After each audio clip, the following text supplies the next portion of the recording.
The community charge was a system of taxation introduced in replacement of domestic rates in Scotland from 1989, prior to its introduction in England and Wales from 1990.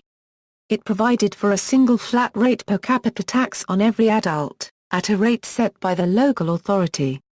The charge was replaced by council tax in 1993, 2 years after its abolition was announced. Origins: the abolition of the rating system of taxes to fund local government had been unveiled by Margaret Thatcher when she was Shadow Environment Secretary in 1974, and was included in the manifesto of the Conservative Party in the October 1974 general election. In the 1979 elections, the Conservative manifesto stated that lowering income tax took priority, but the government had not found time to publish a green paper, which they finally did complete in 1981 under the title Alternatives to Domestic Rates. This green paper considered a flat rate per capita tax as a supplement to another tax, noting that a large flat rate poll tax would be seen as unfair. The 1980s saw a period of general confrontation between central government and Labour-controlled local authorities, that eventually led to the abolition of the Greater London Council and the 6 metropolitan county councils. The commitment to abolish the rates was replaced in the 1983 general election manifesto with a commitment to introduce the ability for central government to cap rates which it saw as excessive. This was introduced by the Rates Act 1984. Although the rating system was supposed to have regular revaluations in order to minimise discrepancies, the revaluations in England and Wales had been cancelled in 1978 and 1983. The Scottish revaluation of 1985/1986 led to a great deal of criticism and gave added urgency to rates reform or replacement. The Green Paper of 1986, Paying for Local Government, produced by the Department of the Environment from consultations between Lord Rothschild, William Waldegrave and Kenneth Baker, proposed the poll tax. This was a fixed tax per adult resident, hence the term poll tax, although there was a reduction for poor people. This charged each person for the services provided in their community. Owing to the variations in the amount of local taxes paid and the amount of grant provided by central government to individual local authorities, there were differences in the amount charged between councils. This proposal was contained in the Conservative manifesto for the 1987 general election. The legislation introducing the poll tax was passed in 1988 and the new tax replaced the rates in Scotland from the start of the 1989/90 financial year and in England and Wales from the start of the 1990/91 financial year. Additionally, the uniform business rate, levied by local government at a rate set by central government and then apportioned between local authorities in proportion to their population, was introduced. The tax was not implemented in Northern Ireland, which continued, as it still does as of 2015, to levy the rating system, despite some unionists calling for the region to have the same taxation system as Great Britain. Implementation: the poll tax when implemented encountered a number of administrative and enforcement difficulties. Some renters did not pay, knowing they would have left Scotland when the bills arrived. Councils of towns with highly mobile populations, such as university towns, were faced with big storerooms of unprocessed gonaways.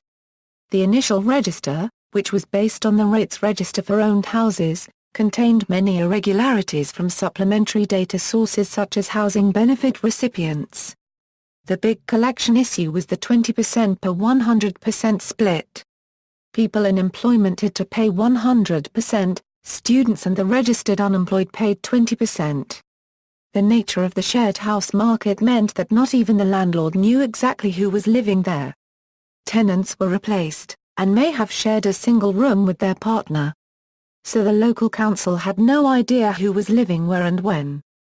Councils were burdened with the task of pursuing the large numbers of defaulters, many of whom were acting as part of organised resistance to the charge. There is also some evidence that the poll tax had a lasting effect of people not registering themselves on the electoral register to evade collection attempts.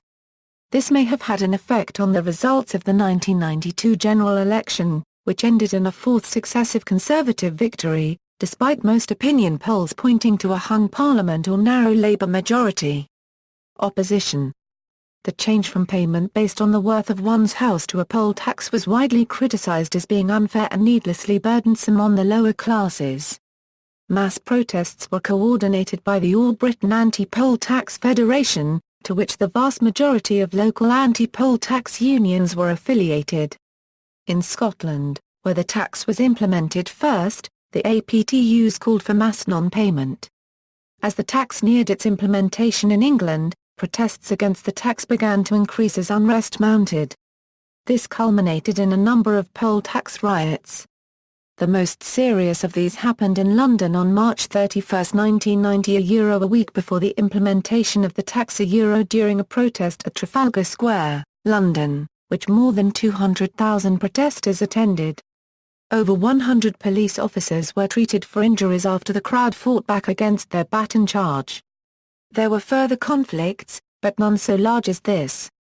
As the amount of the poll tax began to rise and the inefficiency of local councils in collection of the tax became apparent, large numbers of people refused to pay. Local councils tried to respond with enforcement measures, but these were largely ineffective against such huge numbers of non-payers. Up to 30% of former ratepayers in some areas refused to pay, according to the BBC.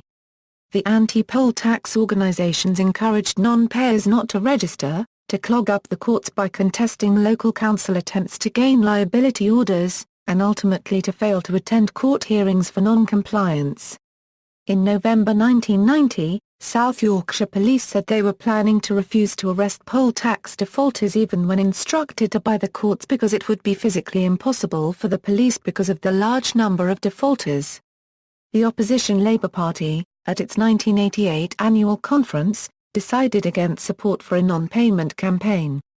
In July 1991, Terry Fields, Labour MP for Liverpool Bro-Adrien, and a member of the militant tendency, was imprisoned for 60 days for refusing to pay.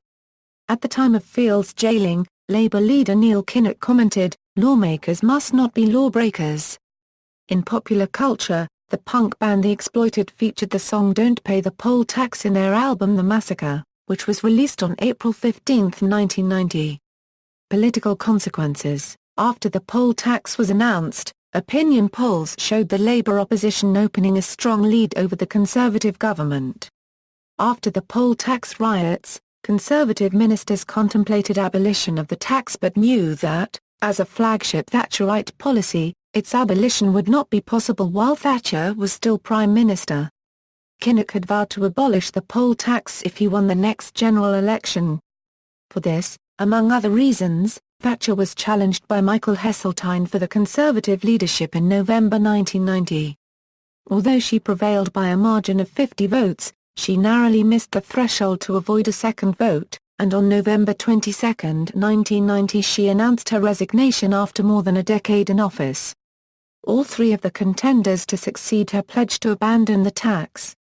The successful candidate, John Major, appointed Heseltine to the post of Environment Secretary, responsible for replacing the poll tax.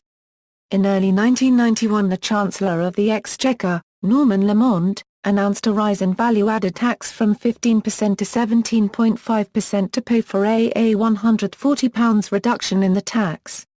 The abolition of the poll tax was announced on March 21, 1991. The Conservative government was re-elected for a fourth successive term in office at the 1992 general election, shaking off the strong challenge from the Labour Party. This election defeat prompted the resignation of Labour Party leader Neil Kinnock. Abolition. By the time of the 1992 general election, legislation had been passed replacing poll tax with the council tax from the start of the 1993-94 financial year. The VAT rate of 17.5% remained despite an earlier policy of charging a higher poll tax. Council tax strongly resembled the rate system that the poll tax had replaced. The main differences were at the tax's inception that properties were placed in bands thereby capping the maximum amount, and it was levied on capital value rather than notional rental value of a property. Households with only one occupant were also entitled to a 25% discount. The only substantial change since the introduction of the council tax form of direct taxation is the gradual introduction of certain exemptions and discounts. See also, poll tax riots, Peasants' Revolt, 14th-century rebellion against serfdom and the imposition of a poll tax. Tommy Sheridan, Scottish socialist who originally came to prominence protesting the poll tax. Under occupancy penalty. Notes. References, Failure in British Government, The Politics of the Poll Tax, David Butler, Andrew Adonis and Tony Travers. Oxford University Press, Oxford, 1994. ISBN 0-19-827876-4, Poll Tax Rebellion, Danny Burns. AK Press, Stirling, Scotland, 1992. Paul Bagley, Protest, Poverty and Power, A Case Study of the Anti-Poll Tax Movement, Sociological Review, 1995, Volume 43, now Degree 4, pages 693–719, Anti-Poll Tax Community-Based Campaign.